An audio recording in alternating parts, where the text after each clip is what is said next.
Action and spectacular stunt shows, motorcycles of every kind, and tons of passionate bikers. People from all different nations around the world come together. The atmosphere here is always excellent. The atmosphere is crazy because of many people here for this event. For more than 20 years, the BMW Motorrad Days have been a season highlight for motorcycle enthusiasts and fans of the blue and white brand. In 2025, the cult festival celebrates its 20th anniversary in Garmisch-Partenkirchen. And of course, we wouldn't want to miss that for the world.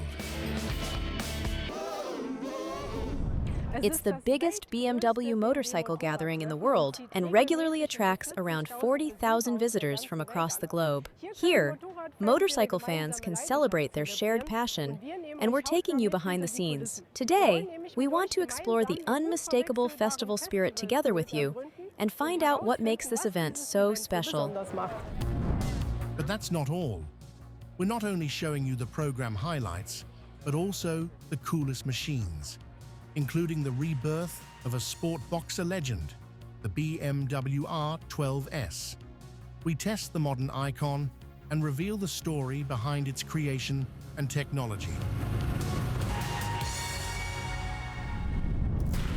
For more than 100 years now, BMW motorcycles have stood for precision, reliable engineering, and easy handling. Racing machines, enduros, heritage cruisers, or roadsters. There's something in the lineup for every taste and purpose. But what connects the employees and the fans alike is their passion for riding motorcycles. That's why BMW always keeps coming back to its traditions and roots. The BMW R12S is no exception. This modern special model is a tribute to the R90S, a racing legend from the 70s and one of the fastest motorcycles of its time. But more on that later. First, let's take a closer look at the reinterpretation.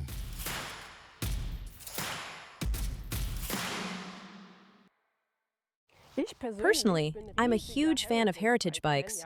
For me, they combine the best of two worlds, a cool, classic look, but modern technology with all the comfort and safety features. That's why I was really excited to test the R12S. I mean, just look at it. How insanely good does this thing look? The paintwork in this color with the pinstripes, the milled parts, all the details, the classic round gauges, the hump seat, these cool spoke wheels. I don't even know what to say. Even the indicators are nice and subtle. Usually, that's one of the first things people customize on their bike when they're these huge, chunky blinkers. The only thing I might change is this rear section here. I think it's a bit too bulky. But BMW itself already offers solutions for a nice, sporty short tail. We'll explain later how all these details connect to the R90S. And even though a lot about this bike is obviously the looks, the riding experience shouldn't come up short either. But before we do that, let's quickly check out the sound.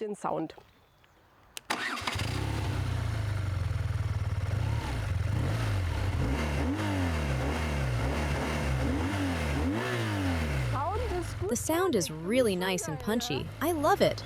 Proper punchy boxer sound. But now let's go. Finally time to ride. The R12S is based on the R1290, the successor to the successful R9T that helped fuel the retro bike boom. So, the key specs are identical. Power comes from an almost 1,200 cubic centimeters air and oil-cooled two-cylinder boxer engine. Output, 109 horsepower with a ready-to-ride weight of 220 kilograms.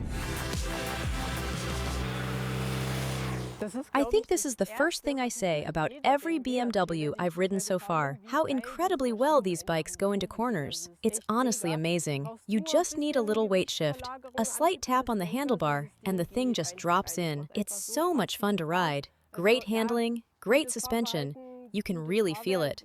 I also really like the seating position here. I rode the predecessor, the R9T, back in the day, and you kind of sat a bit wide-legged on it. This is definitely better now. They made the tank 30 millimeters shorter and also a bit narrower. I really like that, and the seating position is genuinely comfortable. You can ride it sporty when you move further back on the seat. Then you're nicely front-wheel oriented and riding very aggressively. But you can also move closer to the tank, sit more upright and relaxed. So it's really good. With a base price of €22,000, the motorcycle certainly isn't cheap. The standard R129T starts at just under €17,500, but the special model already comes with lots of extras as standard. We've got a quick shifter on board. That's one of those things, when I don't have one, I don't miss it. I've never really missed it on any bike, but of course, when it's there, it's cool. Just accelerating hard and banging through the gears is definitely fun. We also have heated grips, obviously not necessary today on what feels like the hottest day of the year, but I'm someone who gets cold easily. So for me, that's a really cool feature. I'm glad it's included. And it also comes with cruise control. These three features, including Hill Start Assist, are otherwise part of the comfort package for around €1,000 extra. The R12S naturally comes with Hill Start Assist as standard, plus cornering ABS, dynamic traction control, and cornering lights. Riders can choose between 3 riding modes: rain, road, and dynamic. I honestly can't really decide. I kept switching between both modes all the time. I really liked both of them. You have to say, though, dynamic mode is tuned quite aggressively, sometimes a bit rough, especially with load changes. Road mode is nice and relaxed, smooth, but still sporty enough. I genuinely enjoyed riding in both, but maybe that's just age catching up with me, that sometimes you also enjoy riding in the more relaxed road mode. The design also comes with lots of cool details. Besides the eye-catching lava orange metallic paint with smoke effect and red pinstripes, the cockpit fairing comes as standard. The solo rear with brushed aluminum seat hump is included as well. The handlebar and fork tubes are finished in black. There are also many high-quality milled parts, and of course, the beautiful classic spoke wheels, details that would normally cost quite a bit extra. I think these classic round instruments are super cool. In my opinion, they fit the bike perfectly. Down below, you only have 2 small displays for the most important information. On the right side, for example, you can change the riding modes: rain, road, dynamic. And on the left side, you have things like the trip counter, the regular odometer, the clock, and a few settings you can adjust. And that's basically it. There's even a TFT display available from the factory as an option for anyone who wants it. Personally, I don't think that suits the bike, but if you want it, the option is there.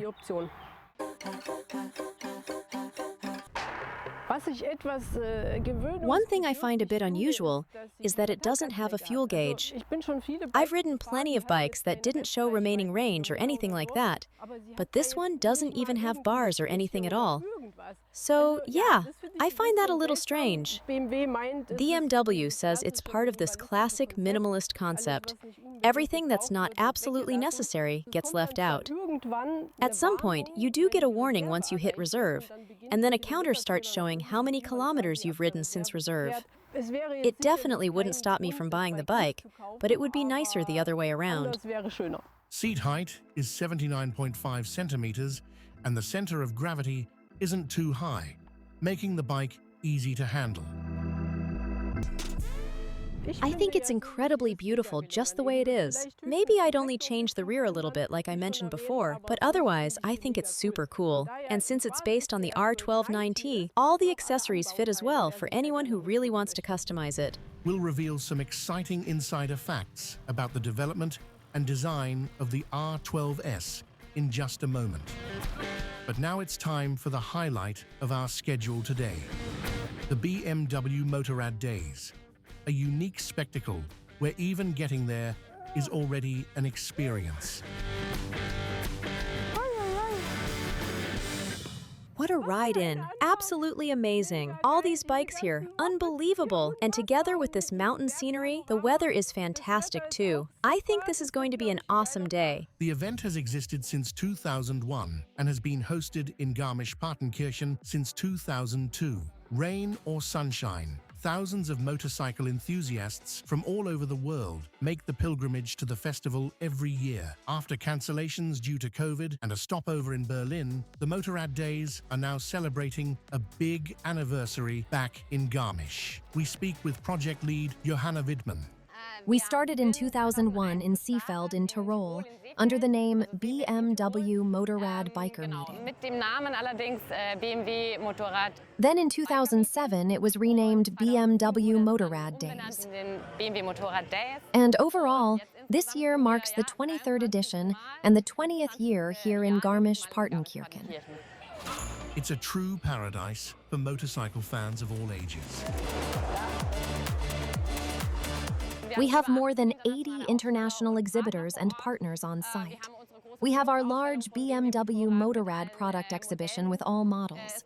There's a heritage area that includes everything around the heritage models, including customizers. We have our on-road test rides where the entire product range can be tested. This year, we also have off-road test rides again, basically beginner enduro trainings. It's a colorful program with lots of music during the day and in the evenings. There's something for everyone, including a small kids area for the little ones. First, we head over to the heritage tent and meet Christian Pingetzer, who tells us the story behind the R12S. The R12S was naturally a continuation of our R12 series or R12 9T series, which we completely revised and relaunched. But originally, of course, our legendary R90S was the inspiration. Back in 2013, we already showed the first Concept 90. It already featured this orange paint scheme and adopted many styling elements from the R90S. And now we carried that over into the R12S as a production motorcycle. And this is the famous original, with 67 horsepower, acceleration to 100 kilometers per hour in under 5 seconds, and a top speed of 200 kilometers per hour. It was one of the fastest production bikes in the world back then. The R90S truly was an icon in our history. Back then we had the /6 series, like the R75/S and R90/S. Those were the regular touring motorcycles. At that time, the Japanese and Italian competition with bikes like La Verda, Moto Guzzi, Kawasaki Z1, or Honda's 754 had much more power and were much sportier. And we realized we were slowly losing ground there and said, we have to do something. So back then we built the R90S, a motorcycle capable of 200 kilometers per hour top speed, which in the 70s was a huge deal. And for the first time in quite a while, BMW was represented in the overall market again with a real sport motorcycle. That was definitely a milestone. That was the main motivation behind building the bike. Production ran mainly from 1973 until 1976. During that time, we also started with racing versions to prove that it not only looked fast, but could actually go fast as well. Back then, the R90S was a rebel, loud, wild, and emotional. The new version picks up exactly that spirit and celebrates it with unmistakable elements. Of course, the boxer engine is incredibly important. Naturally, we've heavily revised it. It now meets Euro 5+ standards, and of course delivers better performance. But fundamentally, it's still an air and oil-cooled engine, just like in our old series. Then there's the frame layout, how the frame elements are designed. We have the spoke wheels, which are very important because the bike absolutely needs beautiful spoke wheels to reference the original. Then there's the handlebar, the proportions when you sit on it, making sure it feels sporty, but not too sporty, because in today's sense, it's not a race bike. Back then, it was considered a sport motorcycle. And then there's the front fairing with the matching paintwork. Those are the key elements we definitely wanted to reference, just like the black seat. We think the result turned out very successfully. But the R12S isn't the only member of the BMW family with an almost 1,200 cubic centimeter boxer engine. Together with product manager Karina, we take a closer look at the R12 GS. The most special thing about this bike is our air and oil-cooled boxer engine, which we've had in the product family for several years now, and thankfully we're still able to adapt to current emissions regulation. I mean, you can see it yourselves. It's simply classically puristic and strongly references the beginnings of the GS story at BMW Motorrad. In the end, it's our tribute to the true legend and the original beginnings of the GS history. For more than 45 years now, GS, German Geländestraße, meaning off-road road, has stood for BMW Motorrad's most famous and successful model series. Back then, it originated from the initiative of a few employees. They were passionate enduro riders who simply put an 800 cubic centimeter engine into an enduro chassis and took it off-road to test it. They then pitched the whole thing to management, it got approved, and that's how this product was born out of the employees' passion. They wanted to ride off-road, but they also wanted something durable and capable of long-distance touring, with a larger tank and longer wheelbase. And that's how the whole spirit of GS came to life. In the background, you can also see another rally bike. BMW then became very successful in off-road racing and won the Paris-Dakar Rally 4 times in the 80s. That's when BMW established this whole concept: large tank, touring capability, off-road and road performance equally balanced. The bikes were excellent off-road, but just as good on the road, and maintaining that balance was always important. We were able to transfer exactly that into the modern age with the R12 GS. Another huge topic at the Motorrad Days is personalization and customizing. We take a look at a very special GS adventure from Switzerland. What we have here is basically a nonsense GS adventure. It can't really travel anymore, no luggage cases, wind or weather protection, but that's exactly what we love, building things that normally wouldn't be considered very sensible. Just as a reminder, this is what the production bike actually looks like. We love the huge, wide, fat tank, and then we wanted everything else slim and stripped down. That creates this slightly odd design, and we enjoy playing with that. So up front, we removed the windshield, wind deflectors, hand guards, everything. Then we worked on the rear. First, the luggage mounts and luggage rack came off. That part's easy. But the rear itself is actually too long to look sexy. So we simply cut it off, completely stripped the bike down. Plastic parts were filled and repainted. Everything that wasn't black, like the triple clamps, we made black. It all sounds very simple, but if you saw the bike halfway through the build, it was basically just a frame and swing arm left, everything else gone, and then we rebuilt it piece by piece. But anyone who wants a special bike like this has to invest accordingly. There are around 40 hours of work in it, a lot of paint work, lots of removed parts. We're talking conversion costs of 15 to 18,000 Swiss francs, not euros. We have a strong currency. Right next to it stands another very interesting bike, but this build heads more in the direction of racing. What we're seeing here is basically a sprint motorcycle built on the basis of the R1300R. This is an internal project where a small team of pre-development engineers and designers created the bike over the last 3 months with a lot of passion and commitment. You can already see that the design language and lines are all derived from the KR4, meaning the R1300R. Theoretically, it's basically just a chopped KR4, using many production components. Theoretisch ist eigentlich nur ein gechoppte KR4 mit sehr viel Serienelementen verwendet. You can clearly see here that this is a forged carbon monocoque. We milled a mold for it internally, laminated it, and then added a matte clear coat finish. It's attached with 5 bolts, so you can swap it out and fit different designs. The front fork comes from the M1000RR. The front wheel is also from the M1000RR. These are modular BMW components from within our own parts system. The engine itself is actually stock. Transmission, rear axle, and even the wheel are production parts as well. What we additionally fitted is the Akrapovic titanium exhaust system to give the bike a really great sound. And let's not forget the nitrous system for some serious extra power. And of course, we want to hear that sound. Great sound and plenty of action can also be found in the event area. Here, stunt riders show off their skills. One of the stars this year, multiple Superbike world champion Toprak Razgatlıoğlu, who is clearly enjoying the appearance. Toprak, I'm sorry the camera was not rolling. Can you repeat it one more time? How do you like it here? Yeah, the atmosphere is crazy because of many people here for this event. This is the first time for me. I'm really enjoying and I make some stunt show and everyone is very crazy. I'm really happy, but maybe this is the first and last event in Garmisch, but we will see the future. Thank you very much. Toprak and stunt rider Dirk Manderbach impress the crowd with their tricks.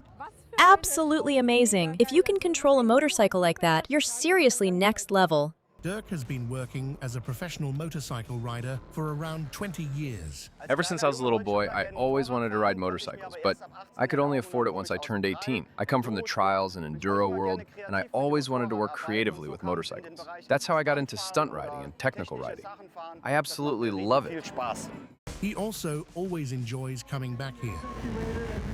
The BMW Motorrad Days here in Garmisch are like coming home. People from all different nations around the world come together here. It's all about motorcycles, joy of life, and spending time together. And for me personally, there's always a special spirit because throughout the year, I also come here regularly to run my wheelie school on this exact same site. People come here all year long. They make a pilgrimage here, spend their holidays here, and they simply find this place absolutely beautiful.